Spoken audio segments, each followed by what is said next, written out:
vamos a ir comenzando, que ya llevamos un cuarto de hora extra.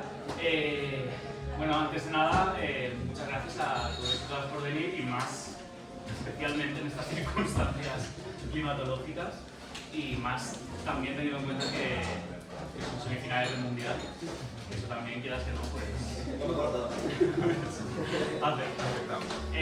también dar las gracias a la serie, a Porta, a Roberto, a Silvia, a Clara y a Carles por estar aquí, por acompañarnos esta tarde.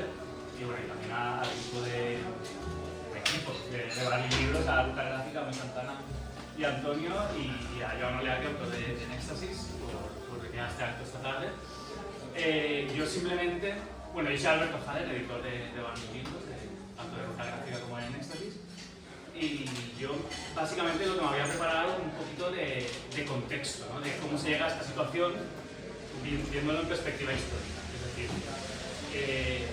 cuando se empieza a hablar de la ruta en los términos en los que se ha acabado hablando en la serie y de dónde viene un poquito todo este relato, toda esta movida. Por contextualizar rápidamente, en 2004 Joan Oleaque publica en Éxtasis, en catalán, una primera versión del libro. ¿Cómo? Valenciano catalán. Una primera versión del libro en una editorial que se llama Ara Llibres, una editorial de Barcelona.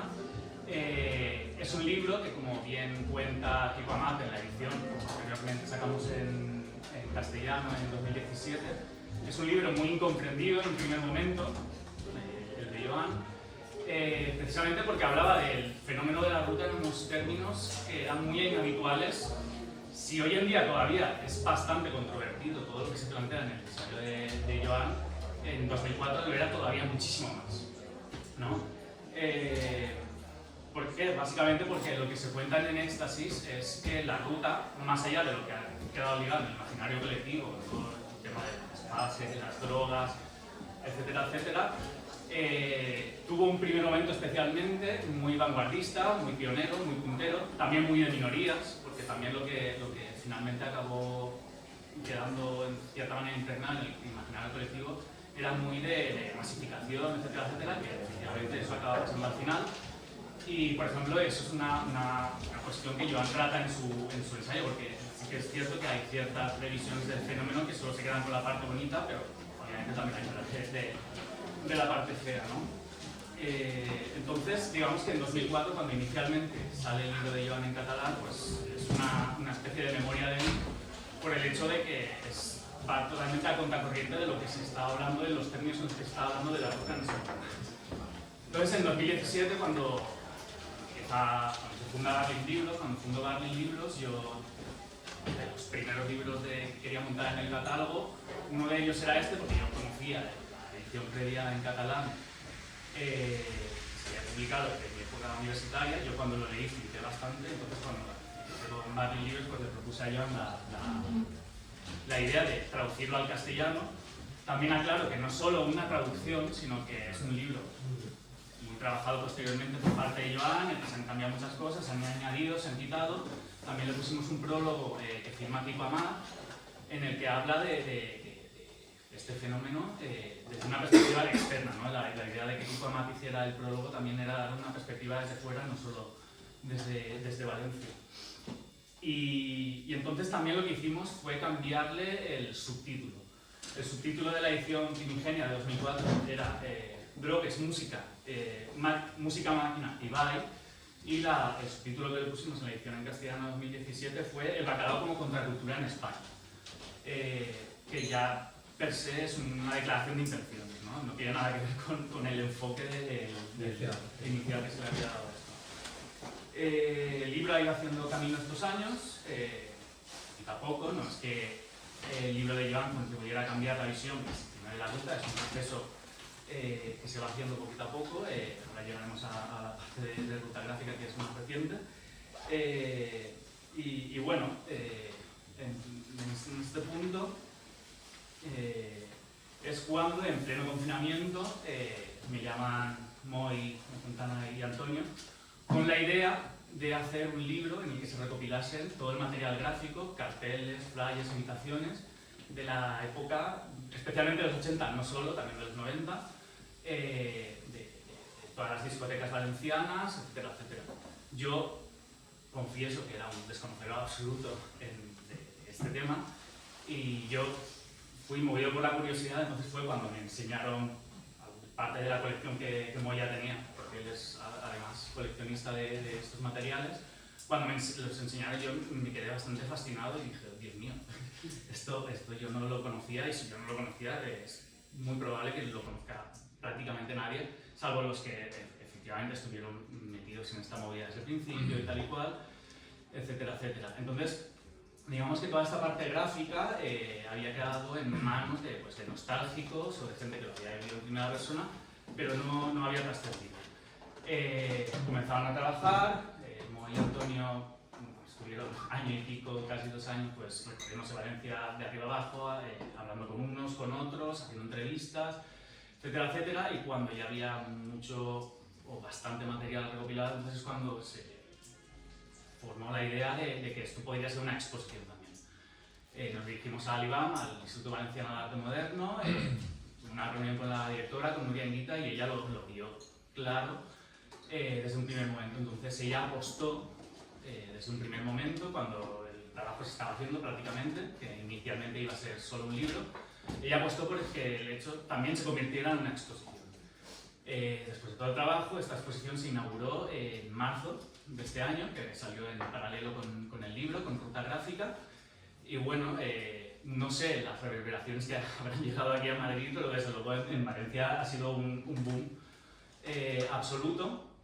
Y hay algo muy curioso de toda esta historia, es que no solo apela a los nostálgicos o a la gente que la vivió directamente, sino que hay mucha gente joven que está descubriendo, precisamente, ahora lo hablaremos, pero yo creo que es porque no tienen esta venda de prejuicios que por todo el tema que se tratará, que trata Joan en su libro, etcétera, etcétera, impregnó al fenómeno a partir del año 92-93, cuando se empezó a masificar, cuando empezó a bajar la calidad en muchos aspectos, etcétera, etcétera.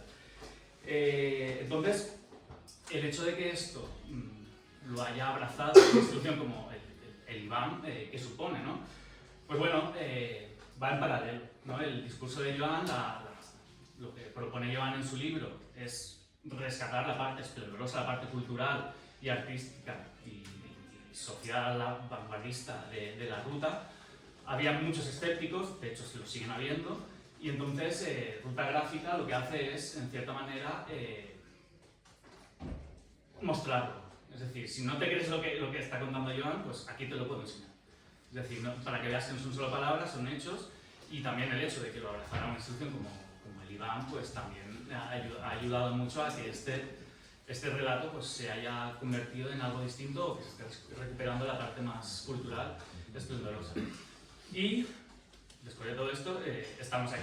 Estamos aquí porque la tercera pata en la recuperación de este relato, de este discurso, de la parte más vanguardista que tuvo la ruta y tal, pues es la serie, la ruta. Aquí estamos con parte de sus responsables y básicamente este encuentro lo hemos montado pues un poquito para hablar del fenómeno sociocultural. En el cartel del evento decíamos más incomprendido de España o de los más incomprendidos de España.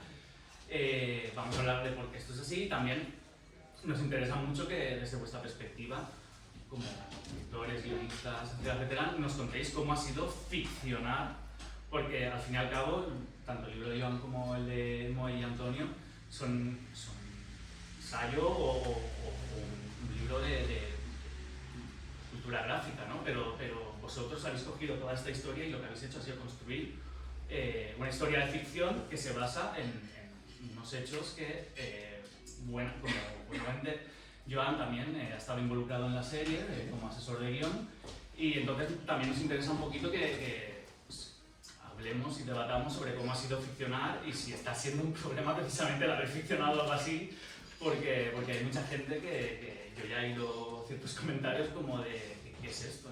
Claro, es que no es un documental, es una serie de ficción, pero tiene un trasfondo, y entonces pues, ahora un poquito lo que vamos a hacer en este encuentro es hablar de estos elementos, ¿no? De cómo es ficcionar.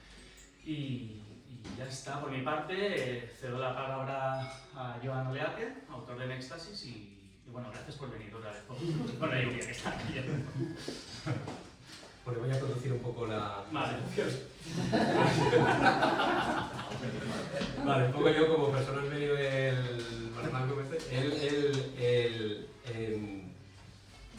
La actualidad realmente es, por supuesto, la espléndida serie que estamos disfrutando todos, también los que yo la estoy viendo en tiempo real. No, yo como el resto de españoles. Entonces, lo que quiero decir es, ha habido intentos, acercamientos previos a esto y todos indefectiblemente estaban destinados a ser un disparate. Porque lo que se veía venir. Entonces, porque cada uno era, o bien cada uno iba a contar lo que a él le parecía, y esto también, porque cada uno lo ha vivido, ya que la tarde es así, pues como el mundial, lo interpreta a su manera, pero la diferencia, por ejemplo, con ellos fue, en ese sentido fue Borja el que contactó conmigo, mira, la situación es esta, queremos hacer esto, es ficción, lo primero que hay que dejar un poco claro, ¿no? Que es una cosa que aún hoy no parece que no se acaba de entender, especialmente donde vivimos nosotros, ¿no? Y es ficción, pero queremos que sea totalmente verosímil. Entonces, el reto ahí era muy serio por dos situaciones. Primero, porque yo viví, tengo amigos aquí que lo vivieron conmigo, de una manera o de otra, había un tabú muy fuerte en España entera, en Valencia era el epicentro, pero en el resto del territorio también, respecto a contar aquello como fue.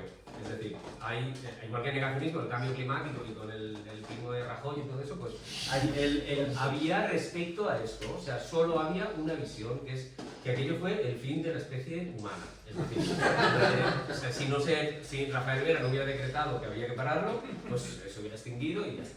Entonces, porque solo era pues, una escena de bárbaros, básicamente, ¿no? Esto era lo que se trascendía, lo que se veía y tal vez. Para la gente que la vivió, pues me encuentro, pero no solo la viví de manera clientelar, digamos, sino de diferentes maneras. Una de ellas como periodista que cubría aquello.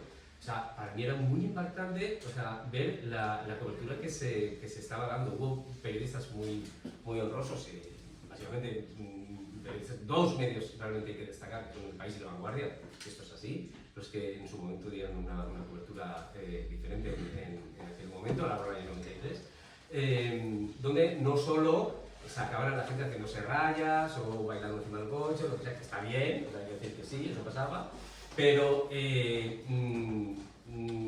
decir, el cuadro era muchísimo más amplio. A mí me recordaba mucho en aquel momento lo que yo había leído que estaba pasando, que había pasado poco tiempo antes en Inglaterra con las fiestas Happy House, digamos, en que solo se sacaban el espantoso, tal, pero tú como periodista tienes que mostrar todo, ¿no? Esa era un poco mi preocupación como periodista, o sea, que se contara todo, no más, es decir, yo, cualquiera que lea mi libro, que hay un amplio abanico de ingesta de sustancias, de cosas fatales, de horrores, o sea, yo no escondo nada, ni mucho menos. Lo que pasa es que sí hice un esfuerzo por contar todo, no solo una parte. Entonces ellos me dijeron, mira, nosotros queremos contar una cosa donde sea la realidad y donde no esté la visión estereotipada, sino que queremos una historia de personajes dentro de esto. Y yo ya me impactó, ¿no? En principio. Entonces digo, bueno, pues vamos a ver. Lo iba viendo y realmente el trabajo fue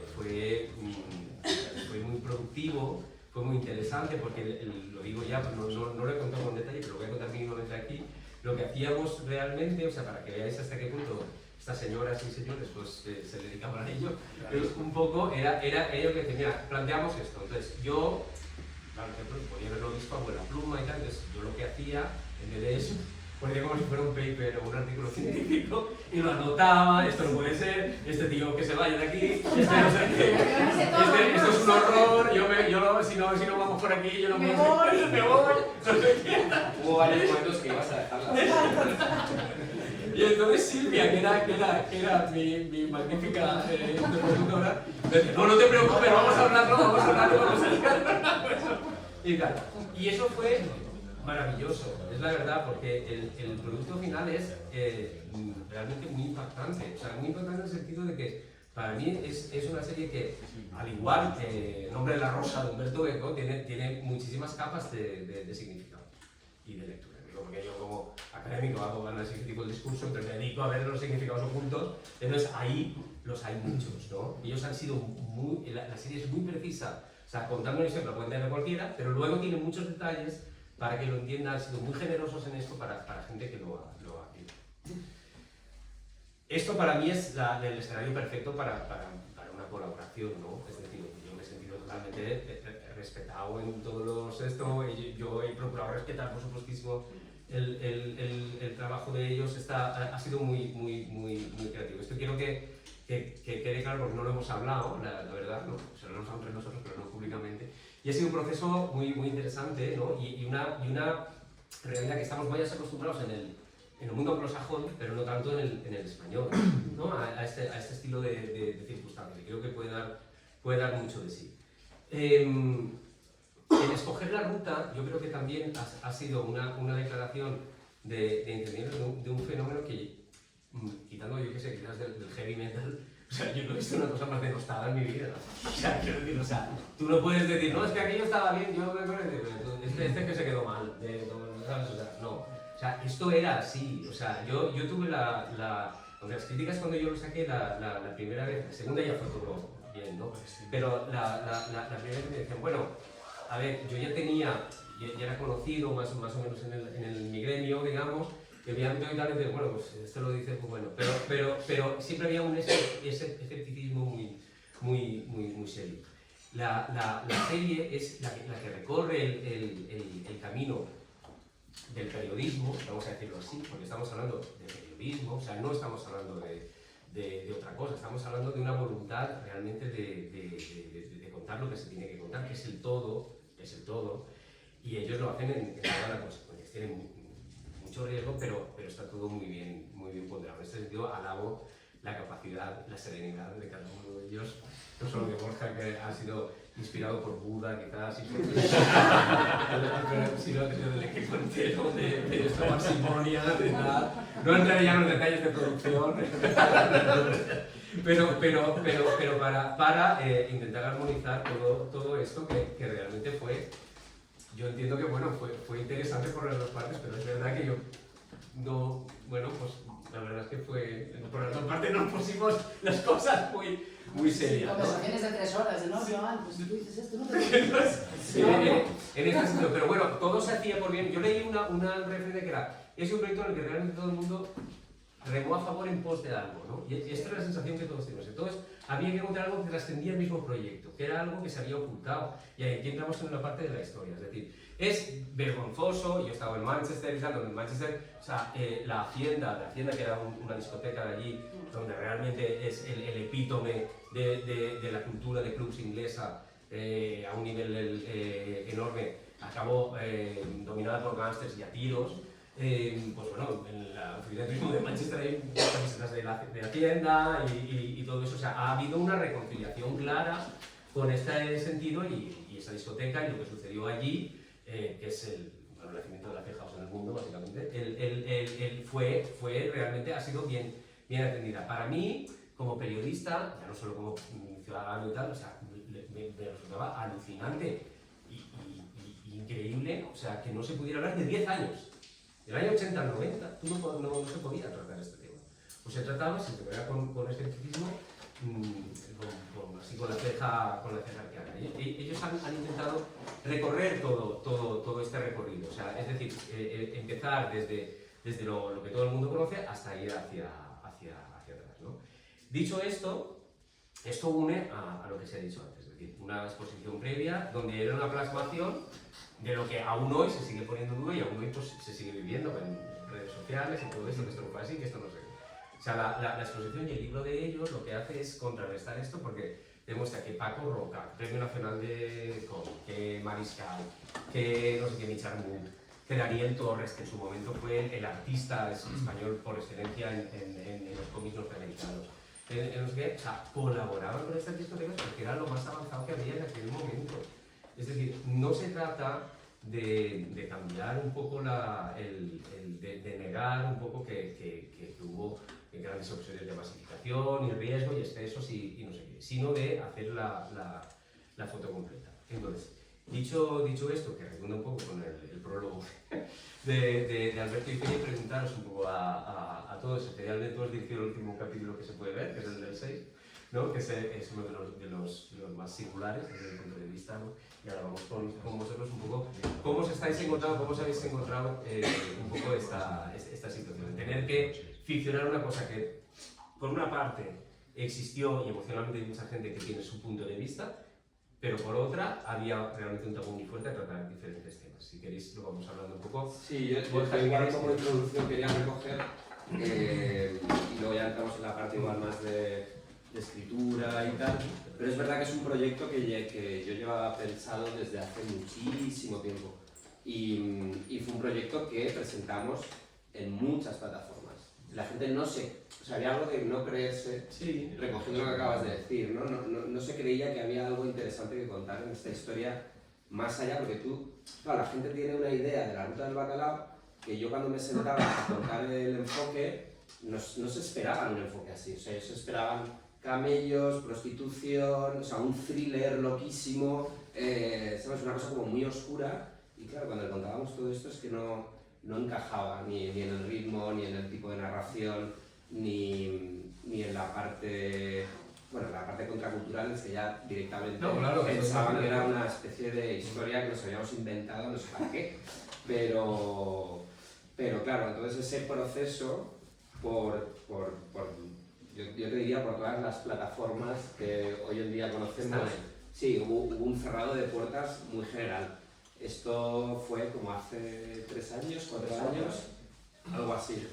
Luego, yo creo que no sé hasta qué punto la relectura de vuestros trabajos o incluso otros, como también yo creo que también el podcast de Eugenio Viñas, de Valencia de Historia, o sea, como de repente ya había como varias miradas a la época desde otro sitio y en plena pandemia nos llamaron y ya fue la entrada y la propuesta de contar esto desde esta perspectiva, ¿no? que ellos defendían.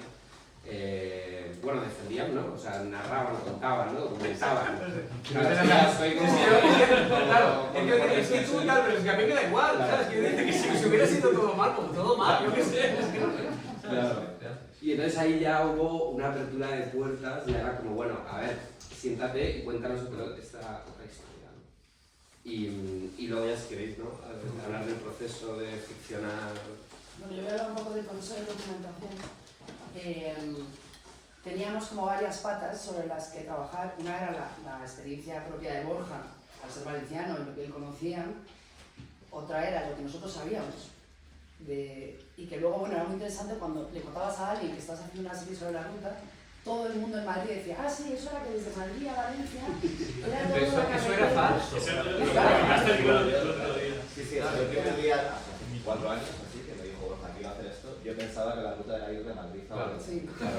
Esto lo dije en Valencia en la entrevista y lo escuché como, ¿sabes? Como cuchillo, ¿sabes? Sí, ¿no? Es como, hostia, pero realmente había esa visión, yo también yo soy del 86, o sea que yo soy un poco joven, pero yo sí venía como esa cosa de amigos de mi hermano mayor, como que iban desde aquí, ¿no? Como ese rollo. O sea, que el cliché que creo que estamos... Es verdad, perdón, que compartíamos como el tema de la aventura, porque yo soy del 83, soy de Valencia, pero es verdad que me pilló muy joven, entonces, o sea, la parte bonita, ¿no? De todo aquello. Pero sí que tenía esta cosa de coger un coche, o sea, yo creo que eso sí que, ¿no? Compartíamos todos por lo menos esa cosa de la aventura, de pasar una noche donde todo podía pasar, ¿no? Sí, además era muy bonito, pero cuando me lo contaba Borja, como tú no lo viviste directamente, ¿no? Por edad, creo que hay algo muy guay que siempre hemos hablado mucho, que nos extrae mucho, que es como la ruta también se ha ido mitificando, para bien o para mal, pero en la cabeza de la gente que lo vivió, ¿no? Eso yo creo que es, joder, que siempre decimos lo mismo, pero ¿no? Cuando nos metíamos en YouTube a ver como una sesión de la época de música, los comentarios eran como, estoy llorando, no puedo parar de llorar, claro, pero era un sentimiento era muy violento ese momento, porque es como, pues claramente era como, vale, esto no es solo la ruta, sino son los 10 mejores años de mi vida que me los pasé en la ruta, ¿no? Entonces como, hostia, esa fuerza del recuerdo, creo que tiene mucho que ver con esto de cómo recibes las series y las has vivido, lo que te están tocando es algo muy íntimo, no es algo como, no es externo, es interno, es como, hostia, me están tocando algo sagrado para mí. Entonces, como no lo cuentes bien, ojo. Claro, con eso no puedes competir, porque es claro, es como...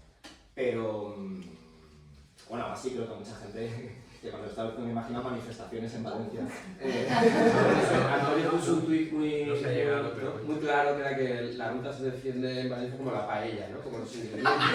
Es una cosa como sagrada. Es algo como muy... Pero sí que nos encontramos que nos llega, ¿no? Es gente como que agradece esa revisión del movimiento y gente que le está tocando algo muy íntimo que te mira como con más recelo. Pero bueno, el caso es que el libro de Joan fue muy esclarecedor para nosotros,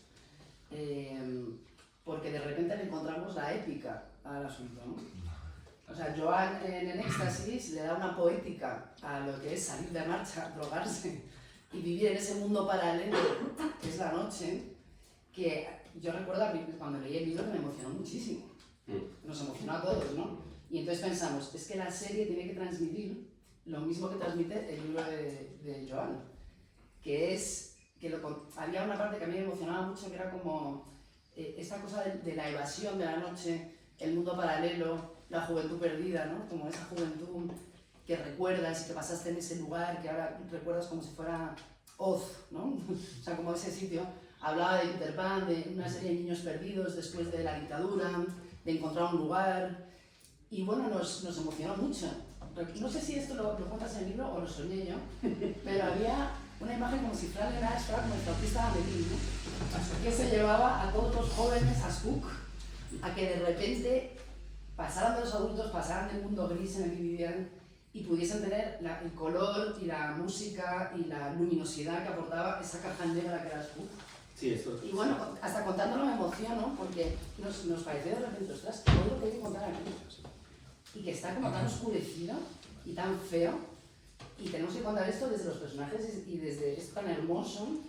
Total, que cuenta Joan, y con una cosa, y además Joan, aparte de este libro maravilloso, que fue como un poco el alma de la serie, era un documentalista espectacular, que yo le llamaba un martes a las 11 de la mañana, y le decía, oye Joan, entonces en Spook, en el año 87, en noviembre más o menos, dinos un tema que podría sonar, e inmediatamente. Y decía, pues X, ¿no? Y yo como flipaba. Era como Booker Joan. Otra cosa no, pero... Preguntas de todo tipo e inmediatamente como qué tema, Present House, exactamente qué sonaba. O sea que fue una fuente de documentación como del alma de la historia y luego de la verosimilitud. Y algo muy importante que Borja quería contar desde el principio, que era que empezó como un movimiento vanguardista musical, que nunca se relaciona con la ruta, ¿no? Que siempre pensamos en, bueno, pensamos, ¿no? Nosotros no, pero se piensa en Chimo Bayo, Cantaritas, Chunda Chunda, etc. Y como descubrir toda esa vanguardia musical que luego ya se fue deteriorando. Pero bueno, que para nosotros fue un viaje de asombro casi, ¿no? O sea, sentimos como mucho asombro hacia esto tan desconocido. Yo soy más vieja que ellos y sí conocía un poquito más. Pero sí que conocía gente que había estado, o sea, sí, me sonaba un poco, pero me resultaba muy extraño porque la gente me había hablado de la movida valenciana y en cambio, ¿cuánto se habla de la movida madrileña, no? La movida valenciana es como, está oculta. Entonces, bueno, estamos como muy orgullosos, ¿no? Muy contentos Sí, de esta colaboración y de bueno, de la serie, claramente. sí, yo sobre todo lo que hablamos, que yo cuando, o sea, hay como dos capas, una que es de documentación pura, ¿no? Que también como, también es interesante, pero desde guión muchas veces eso es también como un debate incluso, en el sentido de que, a ver si la sobredocumentación puede ser un problema Sí, para claro, el guionista muchas veces, porque tienes como una ansia de meter todo lo que sabes y no va por ahí la cosa, claro, va de otra manera, ¿no? O hasta qué punto, ¿no? Y lo desconsegues, yo qué sé, de Crown, para crear estas, ¿no? Que muchas veces se consigue la verdad traicionando a los hechos, ¿no? Porque la ficción es una verdad distinta. Pero aparte de todo eso, de toda esta cosa maravillosa de poder tener toda la documentación y todo ese nivel de precisión, lo que decíamos un poco ahora, que yo recuerdo que lo que explicaba Madrid en el prólogo, como que es tu libro tiene mirada, tiene una mirada como poética, trascendente. Entonces yo lo que he encontrado en el libro de Iván y que encontré en la ruta, que no pensaba que estuviera, es sensibilidad. O sea, es un movimiento con sensibilidad hacia la música, con sensibilidad hacia la moda, con sensibilidad hacia lo gráfico. Eso nos permitió también entender que la serie podía ser una serie con sensibilidad, que no tenía que ser una serie que te puedas imaginar, ¿no? Machacona o más firme, no, era como, hostia, podemos ser profundos aquí, porque el mío también lo fue. De hecho lo es, de hecho sé que a ti no te gusta, pero para mí es como si fuera la película Eden, que trata de un Friendstas, pero bien. Sí, sí. Pero porque Eden es muy tenue, no pasa nada, pero aquí sí pasa, ¿no? Aquí sí pasan cosas, ¿no? O sea, es lo que Eden, si la veis, pues bueno, lo entenderéis. Ellos tratan la historia de la evolución del garage, el house francés, ¿no? Básicamente, y del renacimiento de Daft Punk. Pero de una manera un poco particular, donde muchas veces realmente no sucede nada, ¿no? Aquí yo creo que cambia mucho, y esto es una serie que realmente tiene un recorrido y pasan cosas, y hay una evolución además al revés de los personajes, ¿no? que es arriesgadísimo, ¿no? Yo quería aclararles un poco, si nos completáis un poquito vuestro punto de vista sobre esto, y sobre todo por el capítulo de Spook, que tiene una particularidad que está rodado en los lavabos de la discoteca, con lo cual también tiene un poco un reto, ¿no? ¿Verdad? Todo el mundo ha llorado con ese capítulo. Bueno, pues, nada, bueno, sobre todo también con esto de la documentación y de tener un documentalista, yo creo que lo que más le agradecimos también a Joan fue que él siempre entendió que lo que hacíamos era ficción y que su mirada, su lectura siempre de los guiones, siempre nos ayudaba, pero sin querer, ¿no? no me metía en nada. Encorsetar, exactamente. No, pero y muchas veces sí que nos decías como... Bueno, Hombre, eso sí, eso no, pero bueno. sí, incluso de la trama muchas veces opinabas y diciendo esto sí Bueno, que va en... No decía nada, no sé si... Pero sí que es verdad que en ese sentido sí que se notaba también como que era un escritor, ¿no? Que su lectura de los guiones y de lo que estábamos diciendo era perfectamente compatible porque él entendía que estábamos haciendo de ficción y que queríamos acercar lo más posible, o acercar lo más posible la realidad a lo que queríamos contar, y en ese sentido fue súper rico. Y lo de trabajar, que comentabas antes, como con una realidad o una documentación, la verdad es que fue muy divertido, sobre todo en esta serie, ¿no? Porque, por ejemplo, pasa ahora como cuando dice, había algún comentario que dice, un elefante, lo que faltaba, como de, están locos estos guionistas, No, y que era realmente eso era verdad, ¿no? Era O sea, verdad. que había cosas que eran tan fascinantes que eran como, que la gente, si no supieran, si no sabes que es verdad, pensarías que estos guionistas están locos, se han pasado de la raya, ¿no? Sí, No lo he dicho,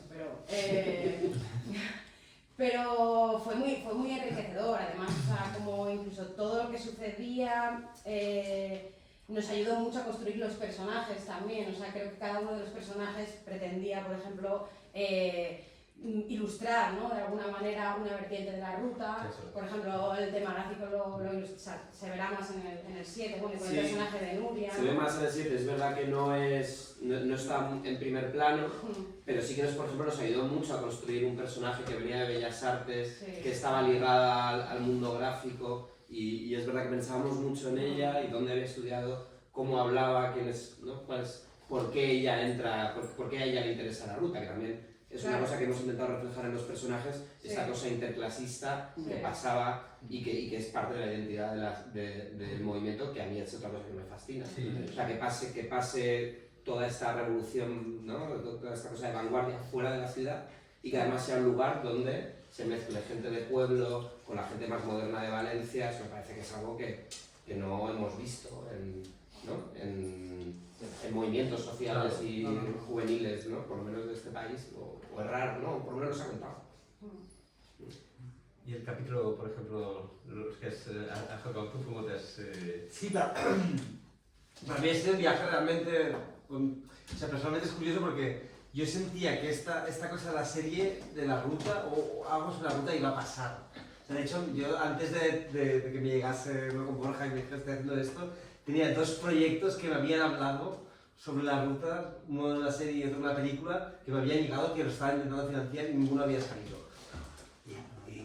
O sea, obviamente mi familia es valenciana, bueno, de la Real y tal, entonces sí que lo has vivido de joven, más que claro, tienes una imagen muy distinta, porque también hay un tema que no se habla muchas veces, pero que es claramente obvio en los 90, cuando estabas allí, que había una cuestión incluso política que se metió ahí. ¿Qué pasó con el bacalao?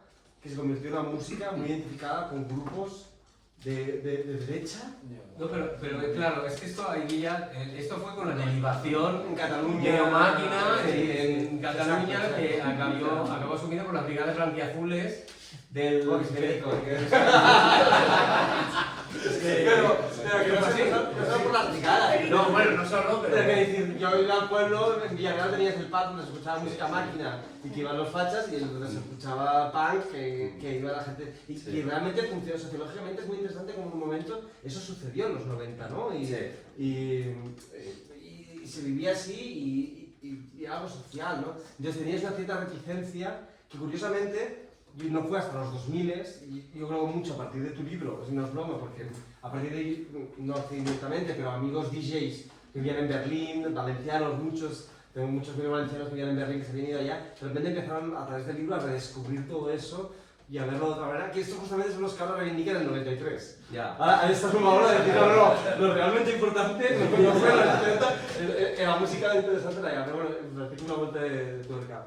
Entonces sí que ya venías con otra mentalidad, ¿no? Y para mí realmente fue conectar en el 6, obviamente, con 4 o 5 detalles. El 6 que es el año 80 y mitad de los 80. 85, Claro, que es la época más diferente. La verdad que para mí ha sido un lujazo porque claro, es un capítulo que hemos visto todos los años del Spook. O sea, de repente, yo he hecho muchas películas que pasan en pocos espacios. Ahora como, al principio fue como ya, otra vez, venga. Yo iba a hacer esos, pero por cuestiones de fechas me tocó eso. Yo iba a hacer otros, pero me tocó eso y bueno, pues esto lo sabré ya. Y luego la verdad es que fue muy divertido trabajar con 4 elementos para poder centrar, pues, ¿quién ha vivido toda una noche en una fiesta en un baño, no? Toda la noche no. Una parte representativa. Una parte representativa de la noche. Y es interesante todas las historias de baño, ¿no? Recuerdo mucho la gente empezaba a explicar, pues en el baño, pasando de que en el baño no sé cuántos, ¿no?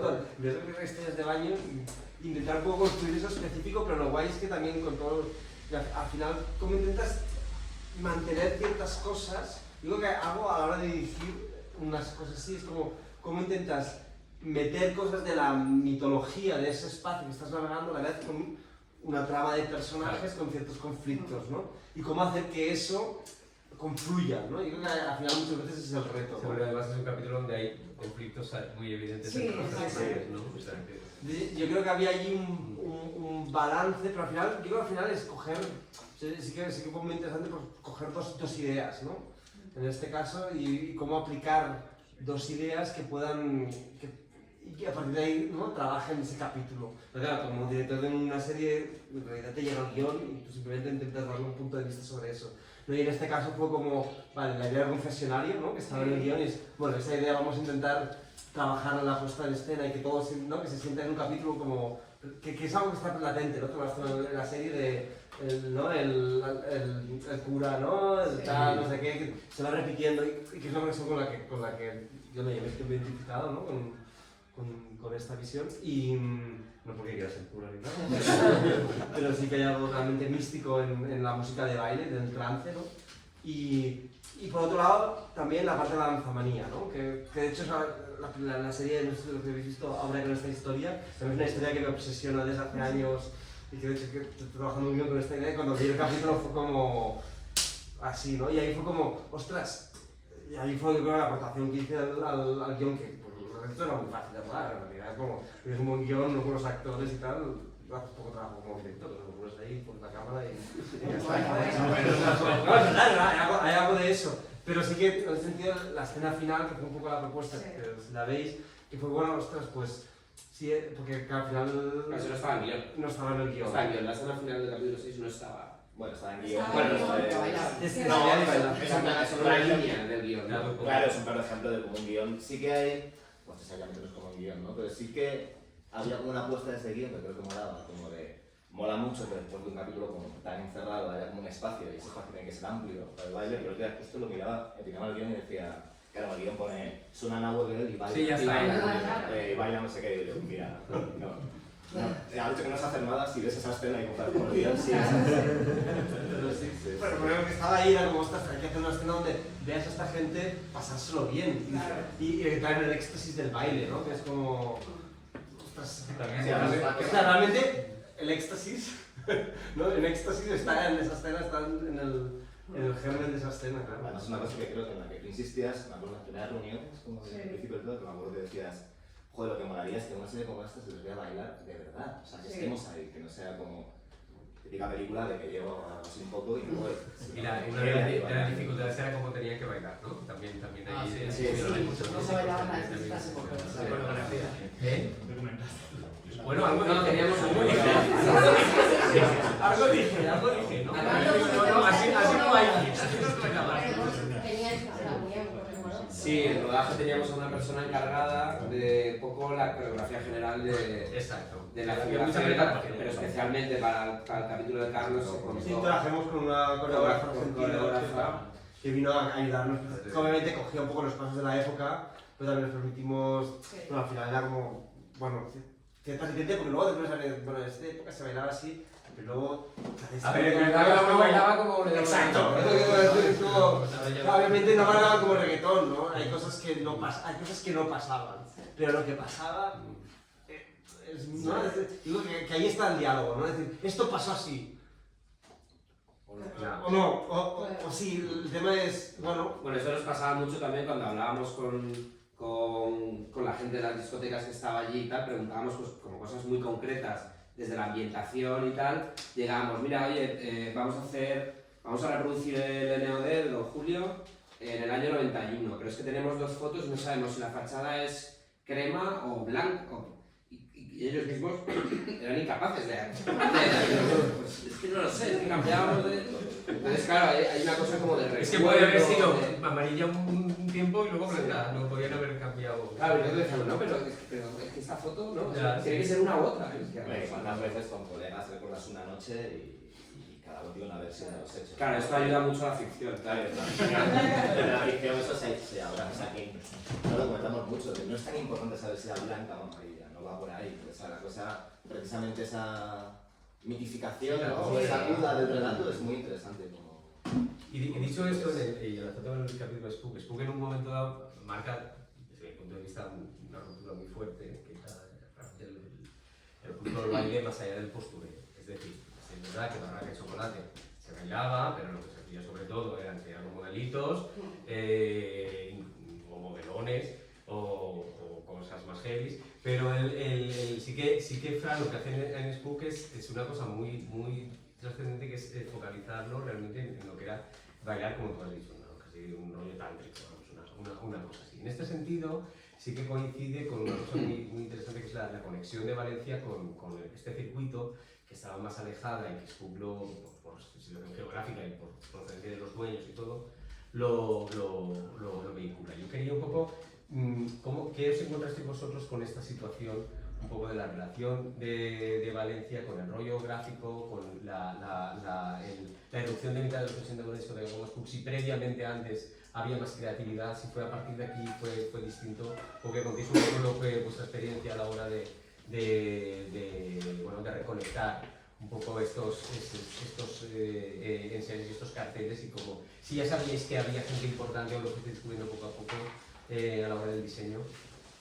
Bueno, pues a mí se me encendió ahí la bombilla cuando en plena pandemia pues me puse a ver mi colección y se me pasó por la cabeza digitalizarla. Y joder, es bonito e interesante que como que se han alineado los planetas y los proyectos se han juntado paralelos sin conocernos, porque nos pusimos cuando le comenté mi idea de, oye, que he estado mirando aquí los flyers y tal, y están firmados y aquí hay gente fino. Y le pareció buena la idea y pues vamos a buscarlo. Sí, el primero que pensé fue en Antonio, él me tiene que ayudar a documentar esto. Yo tengo la parte gráfica, pero yo quiero que él me ayude a buscar a la gente que había detrás de todo esto. Y le pareció bien la idea y nos pusimos a llamar y a tocar puertas a todo, a DJs, a dueños de discotecas y todo. Y era curioso porque la mayoría de los que quedábamos, sí, pues la semana pasada quedé con los de la ruta, con los de la serie. Un montón, el rollo de Spook, el rollo de... Sí, era de... o se creían que éramos lo mismo, pero sois los de la serie, no, no somos los Y habla como Y ha sido súper curioso porque no nos conocíamos de nada, pero eran dos proyectos sobre lo mismo y la verdad que...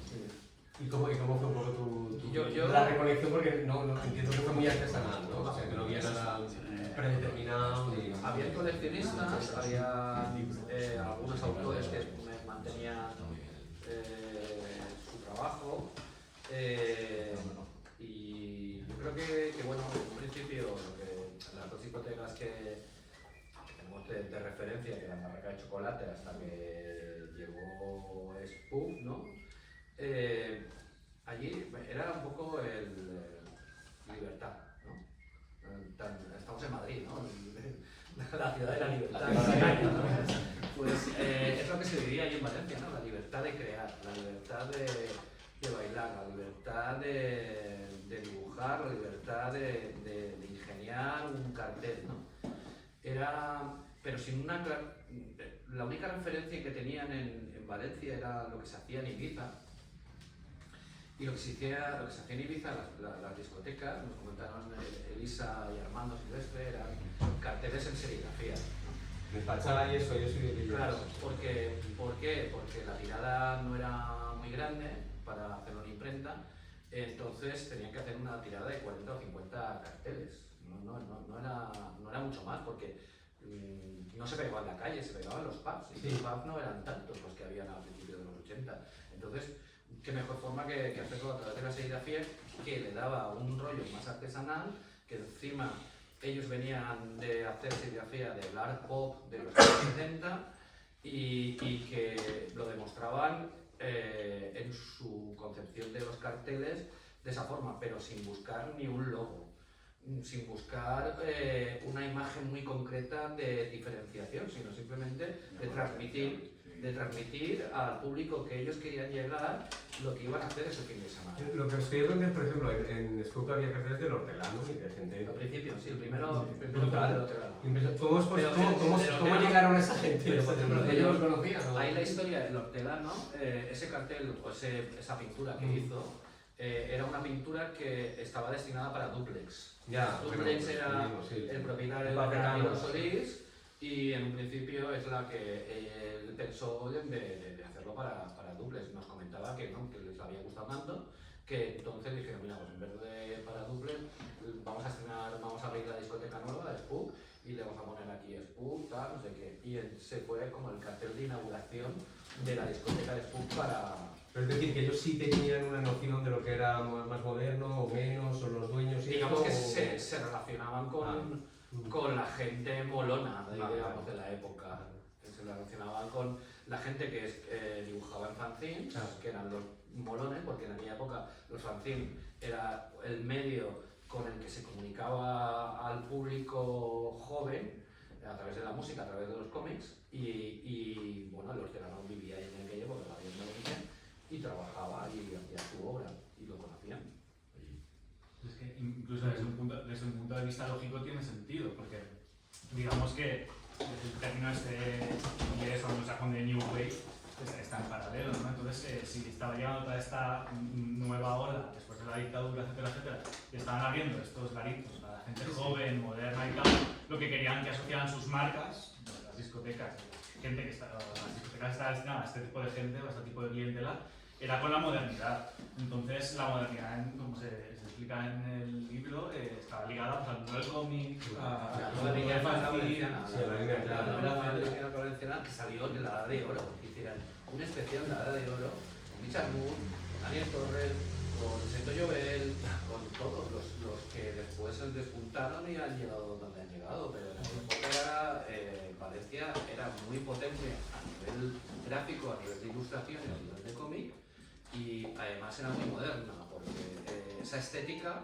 tú ves el cartel de Metrópolis de Daniel Torres y es una estética de New Romantic de los 80, y eso es lo que se transmitía a la juventud. ¿Cómo le vas a transmitir a la juventud que eres del mismo bando? Pues con unos códigos, ¿no? Y esos códigos son a través de la fotografía, de la ilustración. En aquel momento era el cómic y los fanzines. Claro, esto rompe totalmente con la imagen habitual, ¿no? del tema. Entonces, por eso la cuestión como el libro es en este sentido tan deslumbrante, digamos, en cuanto a aportar cosas que se parecían desconocidas, ¿no? De los 90 en adelante, sí que es verdad que, pensando yo en mi juventud y tal, había una cosa muy icónica en las discotecas de Valencia porque era el logo, la pegatina, el coche, tal, o sea, una cosa como más de marcar, pero claro, lo que descubres en la recopilación que habéis hecho en vuestro libro es que viene, hay una parte artística y creativa de cartelería que no tiene nada que ver solo con el logo de Spook, el logo de Vía de Lina o algo así, que también son muy potentes, que hay gente, no hay un diseño gráfico detrás, pero que se quedan algo mucho más, ¿no? Mucho más. Yo creo que ahí lo que había era una voluntad un poco de reconocimiento, de hermandad, ¿no? Como este tiene un sello, una marca, un poco eso, de pertenencia al rollo, pero bueno, sí, claro, eso deriva previamente. De hecho, estos ilustrados y tal no pertenecían al círculo, ¿sabes? O sea, no se movían. No, yo me recuerdo en Chocolates en tu iba a entregar y se piraba y no quería saber nada de aquello. ¿Sabes? Quiero decir que no eran gente de esto, pero sí estaban unidos. Incluso Zaidi, que era un fotógrafo brutal del momento, cuando había que hacer una foto de familia en Chocolate de la plantilla, lo contrataban a él, lo iban al fotógrafo de Sueca de no sé dónde. Está en el libro. Sí, entonces en este sentido, claro, todo eso le quedó un poco apartado, ¿no? por la historia, pero se dio un fenómeno aún más macabro, que era que realmente, hasta que no se indagó en esto, que no nota, es que realmente parecía imposible, e incluso en algún caso, gente que había participado en no a nivel gráfico, sino en otras historias, como que no quería que lo relacionaran con el sello. Esto ha sucedido. Bueno, ahora es al contrario, porque ahora es un fenómeno diferente, ¿no? Pero esto sí, yo quería, igual a ambos, cada uno, ¿cómo os habéis manejado de alguna manera con la multiplicidad porque tanto uno como vosotros hablasteis con todo tipo de personas respecto al enfoque, y en el caso vuestro con todo tipo de personajes respecto a la situación? Yo recuerdo que al principio tú me dices, es que como que cada uno te cuenta una cosa realmente incluso contradictoria, ¿no? O sea, es un poco como contrastáis una manera de decir, bueno, vamos a ver. Haciéndote caso a ti, Joan. La primera vez cuando nos conocimos en Valencia, yo creo que Joan fue como el único, o sea, habíamos pasado ya por... Ya habéis hablado con Claro, fue cuando llegamos a ti y dijimos, por favor, o sea,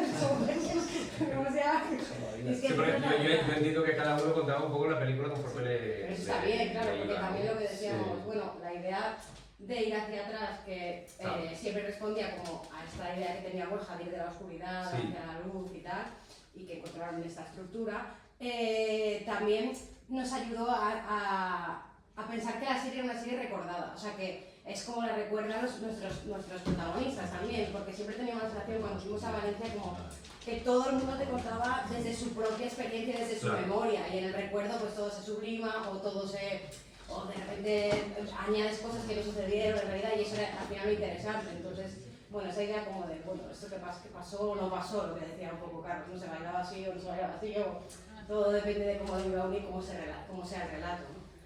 Entonces, pues cada uno... Bueno, al final es un ejercicio de filtro, ¿no? Que supongo que vosotros en ese caso sería muy similar, aunque... No sé si vosotros filtrabais o cada uno decía un poco lo suyo... Si se acordaban. Ya, bueno,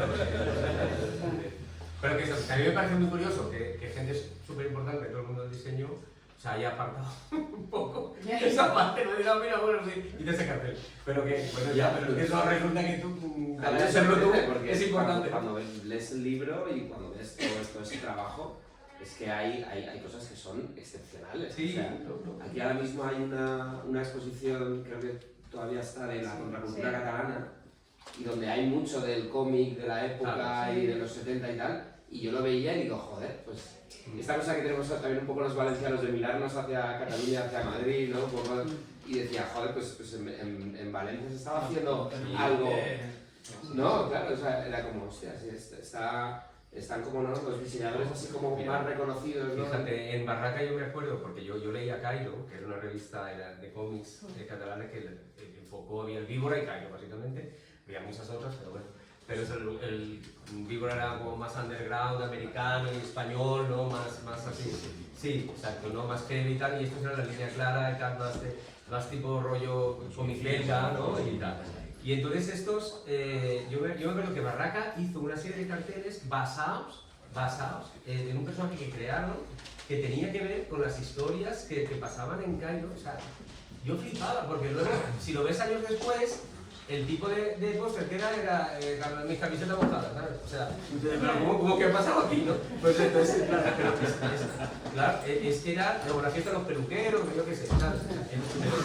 Es que era alucinante, o sea, cómo pues, podían conectar con cosas realmente que estaban en la atmósfera de lo que significaba ser moderno, más allá del rollo tribus urbanas, sino de ir, porque eso es una cosa que se dice que sucedió en Manchester en tal año.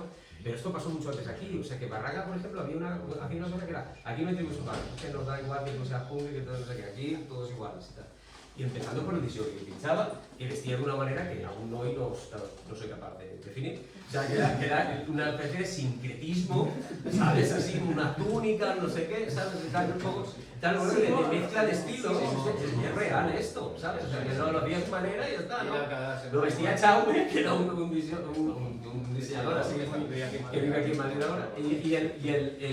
Es decir, era una especie de trascender lo que había para generar algo nuevo. Esto era algo que realmente, históricamente, cronológicamente, se dice que pasó en la hacienda de Manchester y tal, cuando aquí lo estábamos viendo antes, y a mí eso me carcomía.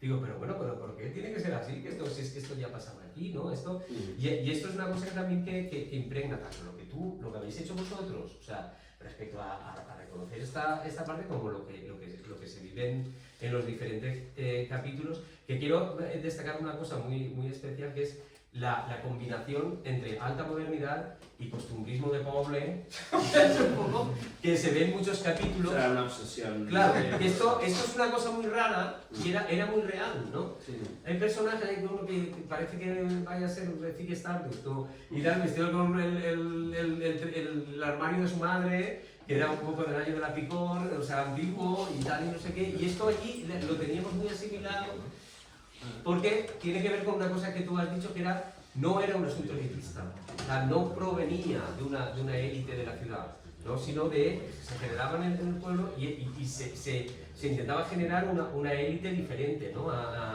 Que no era, al final no fue élite ninguna, pero sí que se autocreó esto, ¿no? Sí, para nosotros era una obsesión de verdad, o sea, de hecho en el siguiente capítulo de Carlos hay un momento donde seguramente el personaje más moderno y más avanzado del grupo de amigos se prueba va con una camisa de su madre, pero que la ha cosido ella, con un montón de perlas. No estoy haciendo ningún spoiler, ¿no? Es algo muy claro, y entonces claro, ese aspecto de modernidad es soy el más moderno de mi pueblo, pero porque mi madre me ha cosido las perlas que llevo, ¿no? Colgando de la camisa. Pero es que eso era así, yo me acuerdo en donde vivía yo, en Catarroja, o sea, que yo iba a una modista para que me dijera, mira, le enseñaba una foto de Durán y le decía, una camisa como la que lleva y él lo recogía y de la manera, ¿sabes? Y yo por otra manera. ¿Eso lo contaste? No. Pero eso era eso. Pero bueno, aunque no lo contaron, que se acerca muy bien. O sea, no, pero que eso pasaba mucho, o sea, y eso también es una cosa muy interesante de cómo estaban asimilado el fenómeno. Claro. Sí, claro. Que allí igual cuesta de aceptar, pero allí, de algún modo u otro, la gente sabía que eso pasaba. Bueno, ahí entra un poco la idiosincrasia, creo que lo dices tú también en el libro, la idiosincrasia un poco valenciana, mediterránea, fallera, ¿no? De esta cosa como de la gala, ¿no? De la gala sí, ¿no? Como del brillo un poco también, ¿no? Esto no sé si será el terreno, pero No, lo que sí yo creo es lo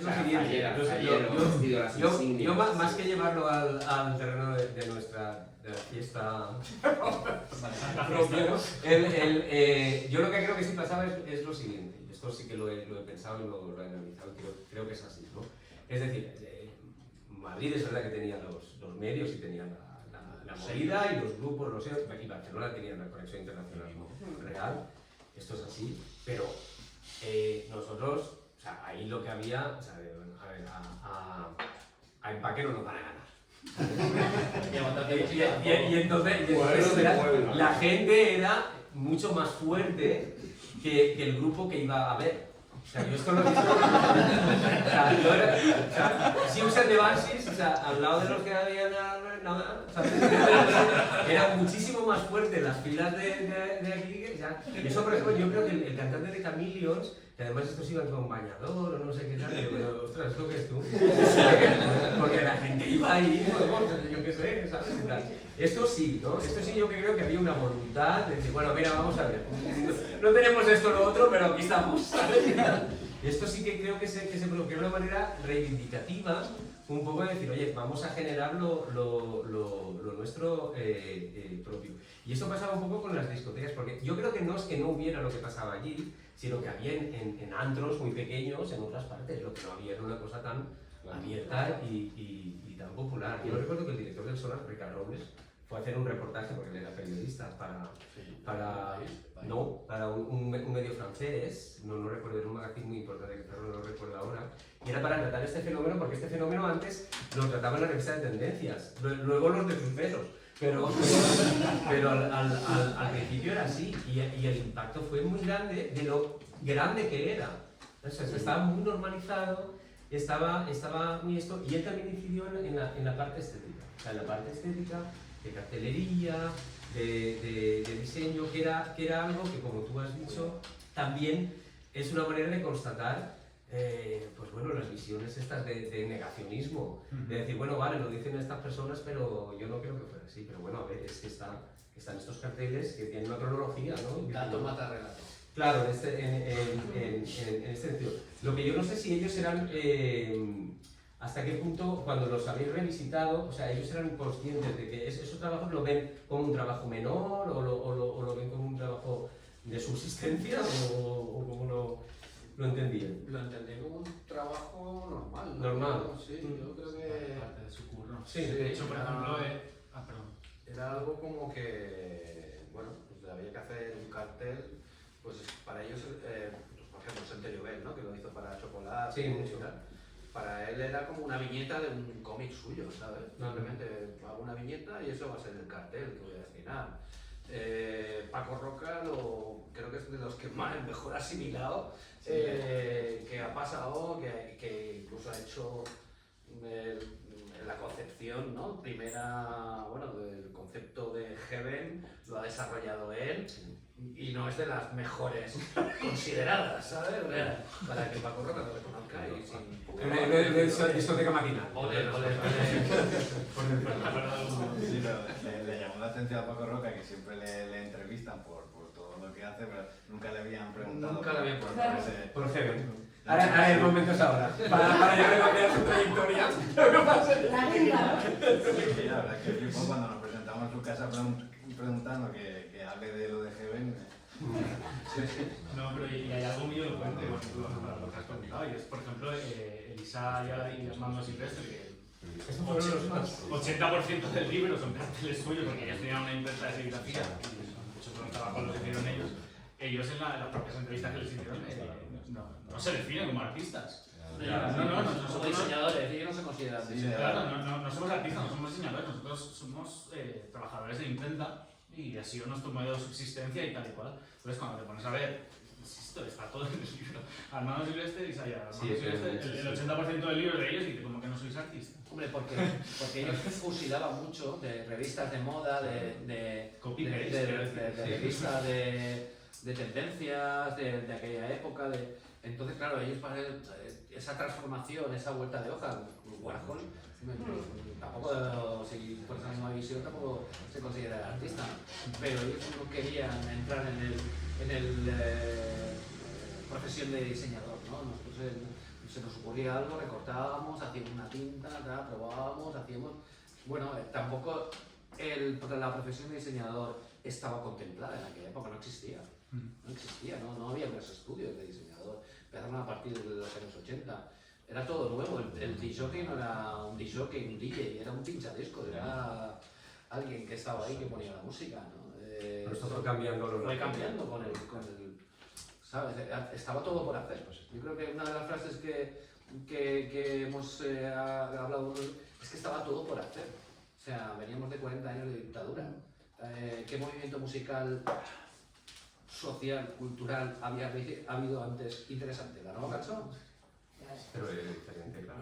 Respecto a lo que habéis dicho, sí que es verdad que había una cosa allí que sí que fue, yo creo que bastante consciente el impulso, que es la figura del disc jockey. O sea, la figura del disc jockey moderno es verdad que se establece allí. Y esto puede gustar o no gustar, creerse o no creerse, pero la cronología no engaña en este sentido, ¿no? Es decir, primero el disc jockey artista y luego el disc jockey ultra técnico, como sería Fran Enaes, aplicado a la vanguardia, porque ya había gente así, pero en Salou y cosas de estas. O sea, que fueron lo que hicieron los Max Mix y cosas que eran muy técnicos, pero pinchaban espagueti disco, vamos a ver. Entonces no era lo que ellos hacían. Lo que se hacía en Valencia, o sea, que con voluntad de educar, o sea, de decir, mi función no es la de un camarero que se pone a pinchar, con todo el respeto al mundo de los camareros, etcétera, y todo eso. Es decir, esto se establece allí. Absolutamente, y con una voluntad de tal. Incluso en el caso de Fran Enaes, que es una cosa que se ha tocado poco, o sea, por ejemplo, Larry Levan, que era el disjockey del Paradise Garage en Nueva York, la discoteca por excelencia de donde la Germen del House nació allí, etcétera. O sea, era un tío que, entre otras cosas, se comunicaba con la gente con la música según sus estados de ánimo. Y esto Fran lo hacía. O sea, si estaba deprimido, mal. Si estaba más alegre, pues no sé qué, ¿sabes? Si estaba más romántico, canciones sensibles. ¿Sabes eso? Esto era verdad, era real y era así. O sea, lo que pasaba allí realmente, en algunos aspectos, era litúrgico, ¿sabes? Desde eso, pues en una discoteca de barrio que iban a pegarse, pues liturgia no había. Es decir, era allí. Entonces esto era así. Entonces, claro, para la gente que participaba de eso, no era un grupo, no era local, era una sesión de 10 horas. ¿Sabes? Entonces ellos sí que eran conscientes de decir, bueno, no tenemos grupos, sí que había, pero había tenido menos impacto que en Madrid, por supuesto, y todo esto, y aquí vamos a intentar que el disc jockey sea eso. Sí sucedió una cosa también muy moderna y un poco triste, que es que las marcas, las casas, las discotecas vieron que los disc jockeys empezaron a tener más peso que la marca. Y entonces ahí es verdad que muchos, o sea, no quisieron ligarse a un disc jockey fuertemente, por miedo a que ese disc jockey se iba a arrastrar. Esto también sucedió.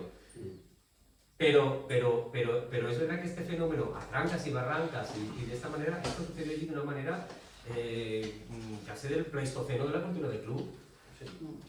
Y claro, que vosotros lo estáis reflejando con estos personajes. Y hoy me contaba Alberto una situación, pero por lo que decimos de capas de significado. En el primer capítulo, cuando el personaje principal está en una música muy comercial en público, con una música muy brutal y mucho más profunda y tal, es una declaración de intenciones de lo que ha sido su propio bagaje, lo que ha sido aquello.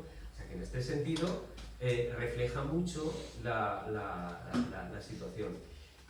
Dicho esto, hay una cosa que creo que también quiero refrendar un poco la valentía de todos, ¿no? De vosotros y de vosotros, de asumir las críticas y todo eso que son, que van a haber, en vuestro caso sobre todo, apocalípticos e integrados, ¿no? Lo que estamos viendo más, ¿no? Lo que estamos viendo sobre todo en la santa casa de internet. Pues si está por un lado cocaína descafeinada. Eso es, exacto, que se queda corto exacto, ¿no? Y por otro que no era así, sino que era algo casi celestial y todo eso, ¿no? Yo quería preguntaros un poco cómo lleváis esa situación, si afecta, no afecta. Porque, bueno, yo al principio que no muy bien, la verdad, porque antes es una cosa con mucho cariño y además es tu tierra, ¿sabes? Que estás contando algo, joder, que desde la ficción no se ha contado nunca, entonces hay una cosa como muy identitaria, porque a los valencianos no se nos reconoce, ¿no? Por la fiesta, ¿no? Entonces era como, bueno, ¿cómo contamos esto? Y bueno, desde el primer momento la aproximación es, bueno, pues la llamada que recibiste, ¿no? Queremos contar esto, pero queremos contarlo bien, y era como todo bien, y el color de las fachadas es, ¿sabes? La que realmente pones como todo tu empeño en eso, pero obviamente, pues claro, al final el que lo recibe es el espectador, que además en este caso, cuando estás contando 12 años de este movimiento, pues cada uno ha vivido una época, o le han contado, porque muchos Claro, igual no eso lo han es vivido, pero le han contado que esto no era así, que falta música, que falta... Bueno, pues sí, al principio, ahora ya más tranquilo. O sea, cuando tú tienes valenciano tienes más responsabilidad sobre eso. Sobre tus hombros, ¿no? Que también le pasa. Bueno, hay que repartir. Es más sufrimiento. Que lo llevas peor, vamos a probar. Que la serie a nivel de crítica ha funcionado increíble. Otra cosa es el mundo cerrado del foro de Facebook en el que no sé cuántos tipos están hablando allí de no sé qué. ¿Sabes? Pero que eso es un mundo muy particular también. Hay que tomar sus justas medidas. Sí. Pues hace poco en Twitter ponía alguien como, es que si haces una serie para frikis de la ruta, lo que no puedes hacer es no sé qué. Es que Suena la canción de... pero es que no hemos hecho una serie para frikis de la ruta, la hemos hecho para todo el mundo, ¿no? O sea, quiero decir que yo creo que hay que intentar también relativizarlo, porque creo que nunca vas a lo que hablábamos antes, nunca vas a contemplar a todo el mundo, ¿no? Y yo sí que, cuando fuimos sobre carne cruda y tal, que joder, también tuyo antes, como así, empiezas diciendo este rollo como de, mira, vamos, queremos reflejar como la vanguardia, todo lo que hemos dicho hoy aquí. Y te miran como, ya, pero... No, o sea, hay ese rollo como un poco, pero que también lo entiendo, ¿sabes? Por lo que hablábamos antes, porque es una cosa muy... Pues mira, yo no lo entiendo, una vez. Porque es que no, pero es que la gente, a ver, no, porque es que se ha hecho, o sea, las cosas se hacen con respeto, ¿sabes? Y con normalidad y con tal. Yo recuerdo cuando como carne cruda que salí con vosotros y una señora, una camarera de chocolate, que yo no conocía, o sea, que vamos a relativizar, o sea, no lo ubico allí, pero bueno, no lo sé, pero igual fue de otra época. Pero ella dijo, es que no, porque lo que habéis dicho no. Y yo dije, bueno, chica, ¿has visto el capítulo? No. Bueno, pero ya lo que habéis dicho no es lo que era. Bueno, entonces, ¿qué es lo que tú quieres? ¿Qué es lo que quieres? A ver, luego también, claro, yo creo que es una escena que ha sufrido mucho, que es lo que decíamos antes, ¿no? O sea, que está como... O sea, yo entiendo que estén a la defensiva porque se les da mucha caña. Con la particularidad, y esto, bueno, pues no es una cosa muy popular, pero no, con la particularidad que uno tiene que, para entender todo lo que sucedió, hay una circunstancia muy particular, muy difícil de asumir, que es la propia responsabilidad. Y esto es muy feo y nadie lo quiere, o sea, siempre son los factores externos, pero había un factor interno que es la renuncia a la modernidad que se hizo en el circuito. Entonces, a ver, esto se tiene que ver y se tiene que evocar, ¿no? Y entonces tiene que salir aquí, o sea, tiene que salir que hay una comercialización, claro, es que esto, y que hay una complicación de las atmósferas, y es una complicación de las atmósferas. No te quiero decir, hombre, que era más oscuro, yo qué sé, ¿sabes? O sea, que no te quiero decir que era Sí, lo tenemos claro. Y tampoco se ve, no hay realmente una ambientación de... No, sí, están como los dos polos, ¿no? Hay mucha gente que dice que falta thriller, que falta oscuridad, que falta...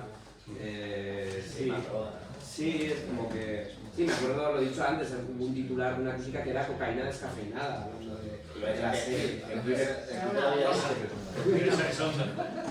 sé si fue la ABC o... Pues que era de Ferrol, la periodista. Cocaína descafeinada. Por ejemplo, en Twitter creo que viste algo así como media hora y solo 5 rayas o algo así. Claro, me las estáis contando, ¿sabes? Como la serie va a estar viendo mal por el número de rayas.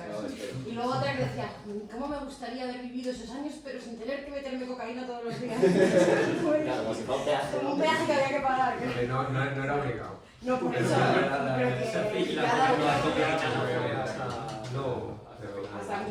Sí, creo que la que hemos hablado mucho, que la serie como que ha ido encontrando su sitio, porque también creo que el resto del mundo, o sea, estamos hablando mucho de la gente, obviamente, que ha vivido la ruta, Sí, sí. pero mucha gente que al revés, que tiene un cliché, quizás no se acercaba a la serie pensando que la serie iba a ser también una serie como el cliché que ellos tenían, más comercial, Claro. con menos capas de profundidad, entonces creo que eso también ha sido bonito, como, ¿no? Como Mariola, hay gente que dice, "Hostia, nunca he esperado que una serie sobre la ruta me emocionara o me hiciera llorar", entonces creo que eso también ha sido como un proceso muy guay. Y que lo que pasa es que pasa un poco eso, que la serie es como que te puedes esperar una cosa que poco a poco te va como cambiando, ¿no? Sí, nos pasó a nosotros mismos, ¿no? Cuando descubrimos todo eso. Y luego también la propia ruta, como el movimiento, o sea, pero la propia serie es una serie muy...